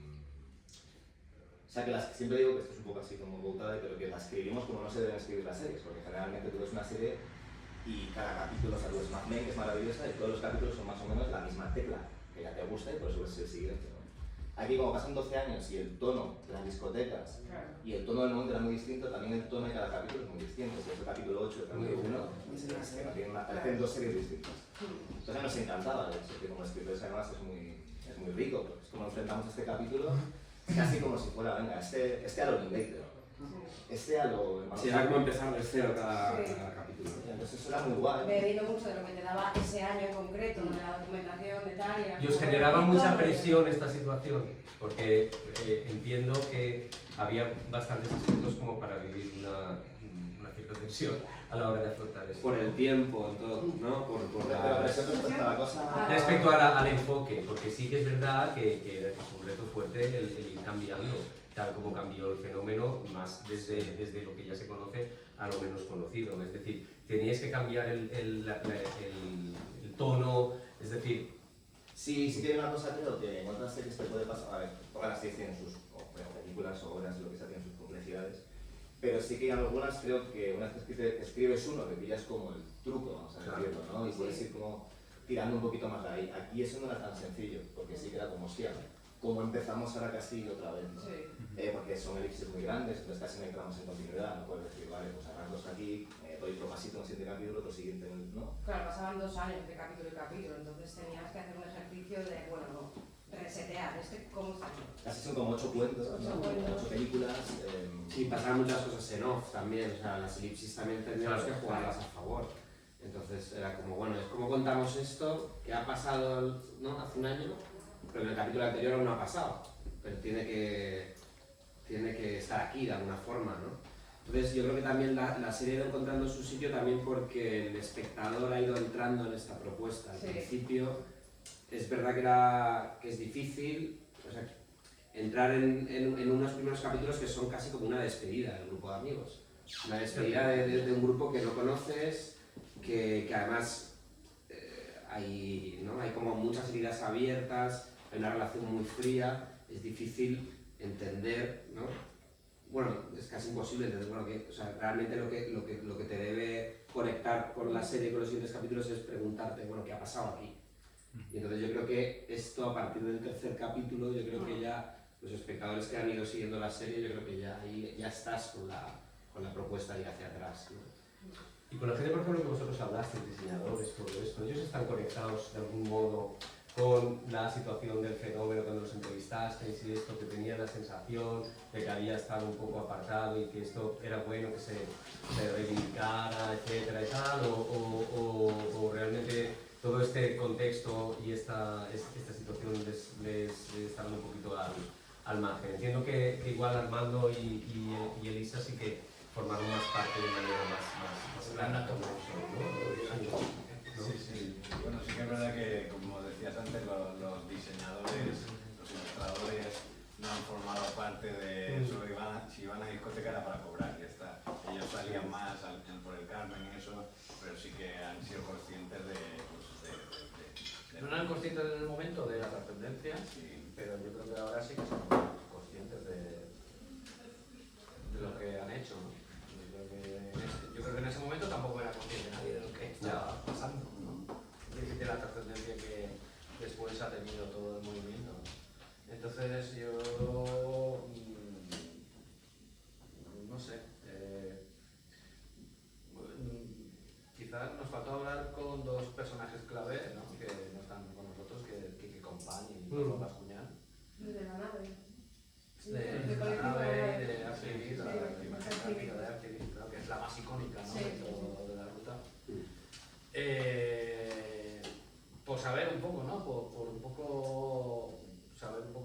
impresiones, ¿no? Las de ellos, con las que estuvimos hablando, pues no eran conscientes en el momento de lo que estaban trabajando ni la trascendencia que iba a tener, ¿no? Incluso algunos lo repudian, ¿no? Y no quieren sentirse involucrados, ¿no? Todavía. Eso lo decía Gonzalo Mora, ¿no? Gonzalo Mora, que es profesor de diseño y nada, decía, la verdad es que muchos de nosotros no nos hemos sentido, no hemos querido dentro de nuestro portfolio de todas maneras también yo creo que los significados se construyen, ¿no? Entonces tú que no le des valor a algo que socialmente está totalmente denostado, tiene una razón de ser, pero efectivamente cuando se hace un trabajo como ruta gráfica, cuando se lleva al museo y sobre todo un museo tan importante como el Ibanque, porque el otro día lo hablábamos, el museo lo que hace es validar las cosas a nivel social, ¿no? En cierta manera es cómo funciona el sistema. Entonces que de repente un trabajo que tú socialmente durante 2 décadas está totalmente denostado, de repente cubra las paredes de una institución de arte contemporáneo tan importante como es el IBAM, pues obviamente cambia la perspectiva. Entonces, yo no creo que fuera el hecho de que no fueran conscientes de la importancia o la relevancia que había tenido esos trabajos que habían hecho, sino que esa relevancia se está reconstruyendo, se está reescribiendo, se está resignificando, ¿no? Y pues productos como la serie, el libro, la exposición, etcétera, etcétera, pues contribuyen a esa resignificación. Y por ejemplo también con respecto a lo que decíais antes de la repercusión que está teniendo la serie a nivel de críticas, yo creo que también está relacionado mucho con el tipo de producto, porque el vuestro es ficción pura y dura, entonces cabe mucho este tipo de interpretación de no me lo creo, ¿no? Pero por ejemplo cuando hicimos la exposición, recuerdo que en la rueda de prensa que dimos de la presentación de la expo, fue todo muy ameno, muy bien, tal cual, y una de las últimas preguntas que hubo, que la penúltima o algo así, que un periodista del Mundo dijo no sé qué, hizo referencias a drogas. Magma. Sí, bueno, da igual el nombre. Era del Mundo, era del Magma. Era Mundo y Magma los dos, pequeños los dos. Y entonces se hizo un silencio, toda la sala se quedó así, y ahí es cuando Antonio saltó y dijo, me acuerdo que dijo algo así como, en el jazz había droga, en no sé qué había droga, tal, pues claro que había droga. Entonces se quedó un silencio así y nunca, con respecto a la exposición, nunca más se volvió a hablar de eso porque, joder, es una exposición sobre cartelería, nos estás viendo ahí. Quiero decir, ¿por qué tienes que hablar de eso? ¿No se hablaba ya suficiente? Claro que lo había, quiero decir, en cualquier escena creativa, de verdad, en la historia de la cultura pop hay droga. Sí. ¿Por qué tienes que poner el foco sobre eso? Hasta en el rock radical vasco. Efectivamente. Entonces, en vuestro caso, como es una serie de ficción, pues yo creo que está más abierto a este tipo de crítica precisamente porque, bueno, ¿qué me estás contando aquí? ¿De dónde son estas fuentes? No todo el mundo se ha leído el libro de Iván, o bueno, no quiero que quererse... Está a tiempo. Está tiempo. Y lo curioso es que la gente que más puede recelar la serie es la que lo ha vivido, o sea, que es lo curioso, es la que está más a la defensiva. O sea, que las críticas a nivel global han sido estupendas porque son gente, creo, que... Virgen, ¿no? Claro, que es como, genial. O sea, el comentario que puede haber un poco más de, hostia, pero esto no fue así, es precisamente la gente que lo vivió y no fue así porque no le está dando suficientemente bola a esto, yo creo que es donde yo participé. Claro. O sea, quiero decir que también hay miradas más interesadas, lógicamente, no hay interesadas no como algo negativo, sino que han participado de ello, que entonces es lógico, es que yo imagino que hacer una serie... Bueno, me pasa hasta con cosas que nos gustan a cada uno. Que... Es que yo creo que también hay críticas y críticas, ¿no? Yo que me muevo en el mundo de los disc jockeys también, cosas como que esa mesa en Activi no estaba en el año 96, no existía esa mesa. Digo, pero tampoco hay que ir tan fino, ¿no? Si no estaba la Rode, estaba la fórmula, oye, pues a lo mejor es que no la puedes encontrar, es un attrezzo, ¿no? Simplemente, ¿no? Claro, pero ahora estaba todo bastante cuidado, ¿eh? Cuando no está cuidado ahora porque no había... A mí me jode, cuando salen estas cosas. Si lo hemos mirado todo, ¿no? Pero claro, obviamente, pues... Sí, ¿no? Por eso, en el capítulo hay que decir que los baños son exactamente como eran en su los de hombres, parte, los de mujeres no. Los de mujeres, bueno, no los... Eso se ha llegado a comentar en algún No, vale, no tengo Twitter. vale. Yo precisamente por todas estas razones no tengo ni Twitter ni redes sociales. ¿Para qué? Entonces, pero es por ejemplo, pusimos lo de la pintada, que sí que fue una cosa, el momento de montaje, que era como hay que quitar, porque ¿no? se hace la pintada de Quiero morir en los baños de Spook Factory. Que o sea, no es Spook Factory, Spook Factory. No puede ser, ¿cómo es la pintada? Ahí somos bravo, porque Joan nos dijo, recuerdo, no digáis Spook, es Spook Factory. Sí, es delicado, sí, sí. Era como un momento, no, hemos hecho Spook, simplemente tuvo que volver a firmar porque no era Spook Factory, hay crisis de rodaje. La pintada era Spook Factory. Sí, ya sabes. La persona que lo manifestó era Spook Factory. Lo manifestó por lo completo. En el montaje hubo un debate de, ostras, esta escena en este momento hace un bajón y no, hay un momento que el imaginario pues puede, o sea, hay veces que haces lo contrario, precisamente, que es, quizás por público general esto no significa nada, pero a veces también lo haces para ese 1,0001%. Sí, Y esa pintada ahí, hay muchos niños. La pintada es una pintada real que había en los baños de Spook, que ponía Quiero morir en los baños de Spook Factory. Y esto era así. Es decir, estaba allí y tú cuando ibas lo veías. La hiciste tú, Joan. Pero sí que me chocó, lo comprendí, pero no sentí lo mismo, pero que se pudiera sentir, pues vale. Pero que estaba allí. Pero sí, que en Valencia, obviamente, con la serie hay un público atento. Sí, yo cada vez que hay una crítica buena y me meto, ¿quién es este? Y veo, Valencia, digo. Es como de Valencia, pues, Muy bien. Pues no sé, yo pienso que este momento sería impensable unos años atrás. Yo no creía que iba a vivir algo así, o sea, es un momento como este, hace tiempo. Realmente cuando yo saqué la primera versión del libro, en la que se hablaba realmente en la época de 2000 y algo, que era la época de lo que se llamó neomáquina, en Cataluña, que no tiene mucho que ver con esto, y realmente el enfoque de esa versión era mucho más social, más centrada aquí, pero ya hablaba de lo que luego en la versión en castellano ya me explayé mucho más, y yo creo que bueno, tener un momento así con este tipo de análisis hubiera sido totalmente imposible tiempo atrás. Las gracias a ti. Además, hemos hablado mucho de mucho de lo bonito que está ocurriendo con la serie y todo lo bien que está yendo y todo lo vemos en gran parte de tu libro y claro, todo. Encantadísimos. Bueno, pues no voy yo.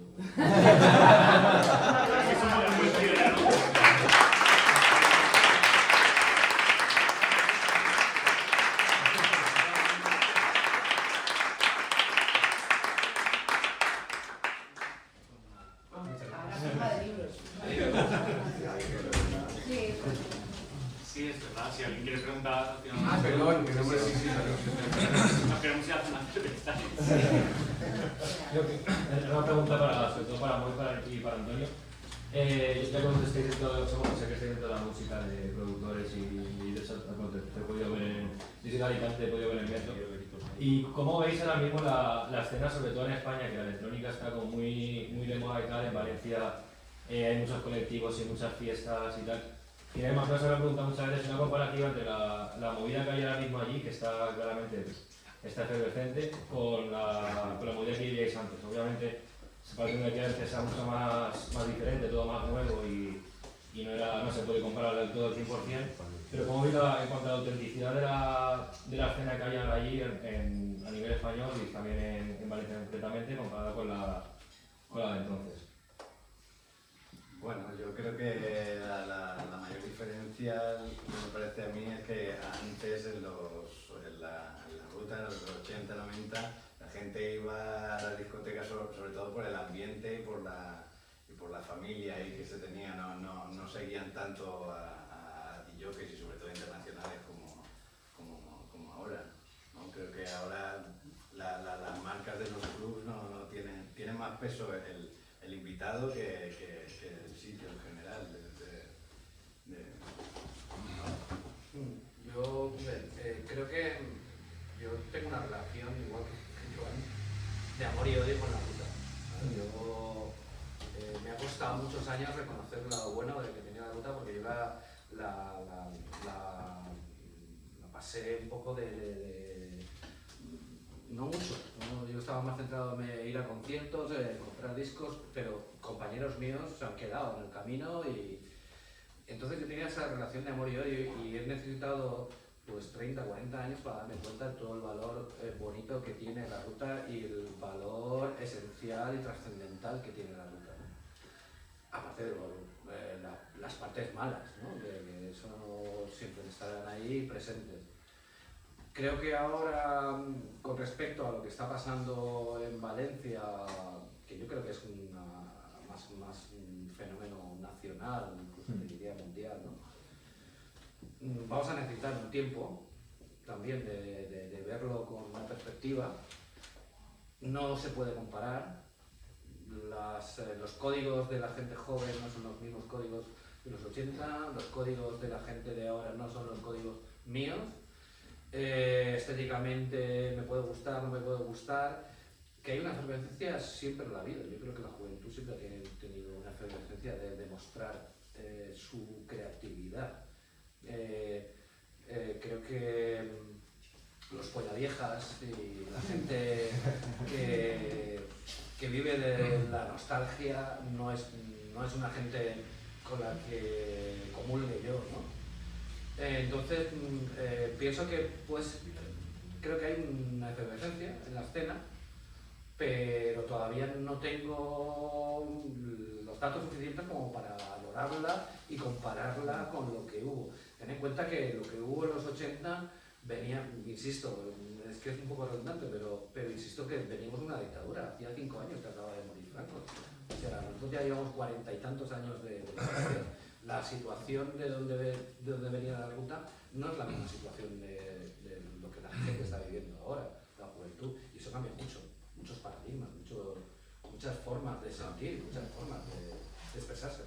Y también la manera de consumir. Y de consumir, la música, de conectarse con los amigos. Ya no les hace falta ir a la discoteca para molestarse. Tienen Tinder, Grindr, Romeo y lo que hace falta, ¿sabes? No hace falta pillar cacho para ir a una discoteca, antes sí que hacía falta.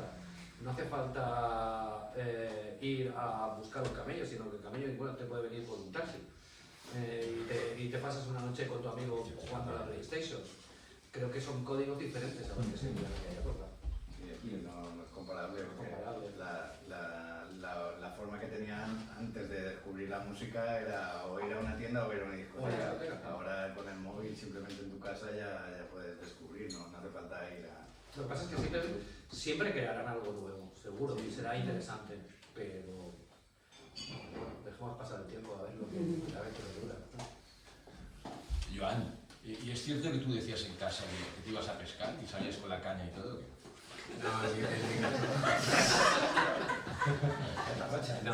En mi caso no decía que iba a pescar. Sí, es verdad que a veces decía que si llegaba muy tarde, mira, es que ha pasado no sé qué, que en la carretera, han cortado la carretera, no he podido venir, tal. ¿Y por qué no has pegado por allá? No, porque yo qué sé, tiré por allí, pero tal vez que al final no pude. Eso sí, pero lo de la pesca, no. Yo eso no lo decía. Mito más. No lo decía. Sí que había mucha gente que llevaban los gremlins, porque no sé muy bien por qué, porque los gremlins que no les podía dar el sol. No, claro, el agua. Oye, el sol también pasaba algo. Sí,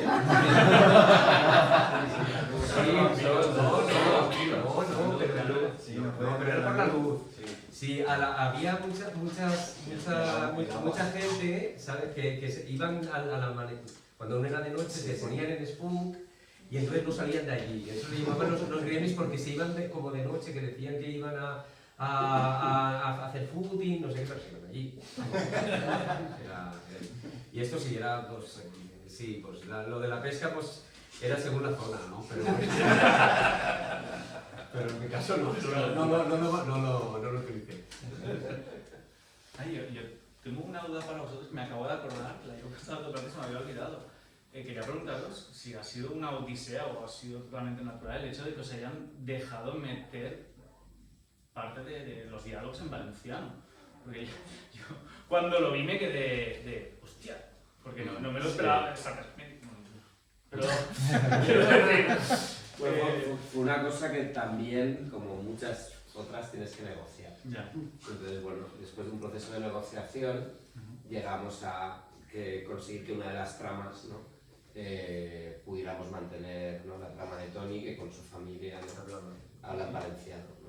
Es verdad que en este sentido, otra vez, intentando pegarnos lo máximo posible al realismo, en Valencia igual no pasa como en Cataluña, que es verdad que, ¿no? El castellano está como más presente, ¿no? Y más teniendo en cuenta, ¿no? Que en esas discotecas donde había una mezcla tan fuerte, pues es verdad que había mucha gente de ciudad donde el valenciano no se habla tanto. Y entonces, dentro de esta negociación que conseguimos, que para mí fue una victoria, pues entraba bien, ¿no? Entraba bien que la trama familiar, pues por lo menos por ahí, estuviera valenciano. Y es muy natural, ¿eh? Sentirlo Sí. cuando se ve, ¿no? Queda Totalmente. bastante Sí. Y ella trabajo va a también de los actores de la actriz, ¿no? Sí. Ella habla Pero las rayas de Vallecas, claro, la pobre. Sí, ella es de Vallecas. Sí, sí, el trabajo es Espectacular. Sí. Nosotros en serio a veces cuando, ¿te acuerdas cuando intentábamos escribirlo mal y nos llegaban las manos a la cabeza? Sí, una mezcla de asturiano. Porque como para meterme en el rollo a lo mejor, ¿sabes? Sería una escena de Tony y una madre, entonces intentaba como meter ahí cosas para yo meterme en pero la claro, asturiana como era de, tuyo. pues eso, tal, y es Es que no sé, a veces dejad de decía, hacerlo, pero llamemos una ¿esto qué es? traductora. Y me decían, no, eso debe ser asturiano. Debe ser asturiano. No entiendo esta parte. Eso que es asturiano. Y a Borja le comento que nos dijo, no hagáis experimentos, escribid en castellano y luego la traductora. Intento de Pero es una pena porque realmente te enfrentas constantemente cuando quieres con otro idioma que no sea el castellano en la serie. Ya ser muy complejo, ¿no? Sí, nos ha pasado varias veces y con la serie, incluso yo creo que he sentido que los protagonistas en Cartón no hablan catalán. Claro.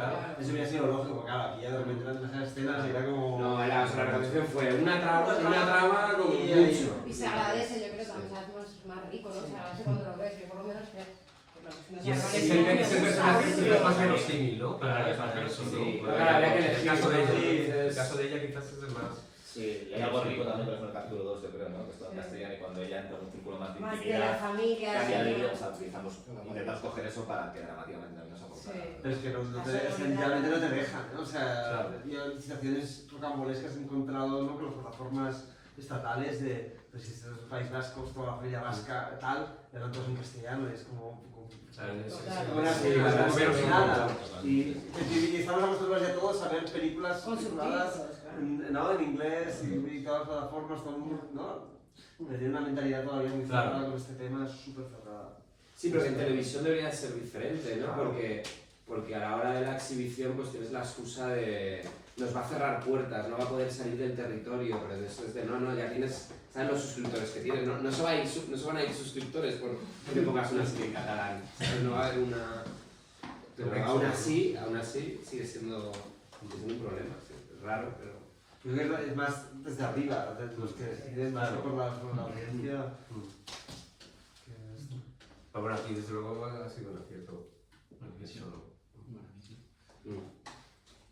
Yo tengo una pregunta sobre el tema musical, que no sé si, porque los temas son producidos para la serie, o sea, toda la música que habéis producido, ¿habéis tenido también, pues yo qué sé, productores de ese tiempo que os han estado ayudando, cómo debería sonar la música, por ejemplo, del disco de Marc o de ese estilo? Sí, a ver, hay un juego entre producción, o sea, banda sonora original con unos compositores que han hecho música, que han hecho canciones además, pero también hay canciones licenciadas de época. Aquí entramos otra vez en esta cosa de la negociación, del diseño de producción y tal, y más desde un punto de vista presupuestario, las canciones que sonaban en la época son canciones de grandes grupos internacionales y eso trasladado al presupuesto es complicado, ¿no? De conseguir muchas licencias. Entonces, para mí, o sea, la banda sonora soñada de esta serie hubiera sido que todo hubieran sido canciones licenciadas para precisamente en este juego de ambientación, en esta voluntad de ambientar y de trasladar a una época. Además que era además casi desde el punto de vista del trabajo era lo fácil, ¿no? Coger y decir, lista de canciones, lo que se pinchaba en el 93, lo que se pinchaba. Es decir, es un trabajo más sencillo. Claro, pero eso por ejemplo sí, cuando está, yo que sé, a lo mejor pinchando Lucas y eso que te suena algo mítico y eso sí, pero por ejemplo cuando hacéis el tema de Marc, que es un personaje ficticio y tal, Sí. al final habéis tenido que hacer la música. Sí, concretamente en el tema de Marc lo ha hecho Pional, el DJ y productor de aquí, madrileño. Él junto con John Talabot han hecho sobre todo ellos dos han hecho las producciones del capítulo 2 y Pional la del 1, 2 y 3. Y luego ya cuando cambia la parte musical a partir del 89, cuando hay menos electrónica o es como el prototecno y sobre todo la música más guitarrera, eso lo han hecho Alex de Lucas y Raúl Santos. Y siempre pues, en esta cosa de equilibrio de intentar que haya el máximo número de canciones posibles licenciadas. No quiero hacer de menos el trabajo de ellos porque así me parece que es fantástico y además me gustaría hacer alguna vez un test de colocar una canción licenciada y una canción producida por ellos, saber quién tiene, seguramente la gente que lo vivió obviamente la va a reconocer, pero sobre todo pensando en el público más general de la serie, yo creo que hay una aproximación muy clara. Además el trabajo por ellos fue, yo les daba referencias de canciones de licencias de la época y ellos han trabajado para conseguir un sonido, de hecho por ejemplo Mike y Talabot han trabajado con teclados de la época, con sonido de la época, o sea, realmente suena a época, lo que pasa es que claro, son canciones hechas originales. ¿Y licenciadas se consiguieron cuántas más o menos? Pues mira, el otro día hice la cuenta, yo creo que están entre 25 y 30 licencias. Pero claro, luego cuando te pones realmente a negociar y así, a valorar esto... ¿El qué? El recopilatorio de la ruta para el año que viene, ¿no? Spotify hay otra cosa. La banda sonora original y luego la lista con las licenciadas. No, pero lo que comentabais antes, por ejemplo, de que mucha gente a lo mejor se esperaba de que fuera un tema más documental en vez de tan ficticio, yo creo que también es porque mucha gente tiene ganas de conocer más sobre la ruta. Entonces, pues a mí me pasó, y tú cuando lo he comentado también con mucha gente, pues sí que es verdad que llegabas y dices, hostia, que no es más ficticio que documental. Y es verdad que a lo mejor en el primer capítulo, pues eso te puede chocar, pero una vez vas siguiendo la serie, vamos, por lo menos a mí, pues yo qué sé, yo por ejemplo, bueno, voy a hablar por mi parte, soy una persona que también me siento muy, vamos, soy muy fan de lo que se vivió ahí, del momento de la libertad, de todo el movimiento cultural, y pues muchas cosas me siento identificado con lo que transmitís ahí, ¿sabes? Por ejemplo, que no es solo drogas, que no fue solo drogas, ¿sabes? Que va mucho más allá.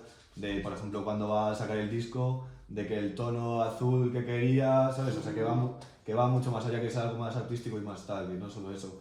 Y de yo que sé, por ejemplo, cuando conoce al chico este que es de lanzamiento, el vasco, que es todo ahí, en ese momento de éxtasis están súper juntos y cuando ya el chico se sale un poco de la movida, como que ya realmente no sabe dónde, claro, que no sabe dónde está. Entonces que eso, hay muchas cosas que transmitís que lo habéis hecho de puta madre, ¿sabes? Y por parte de ¿Te has leído un libro, Joan? No, pero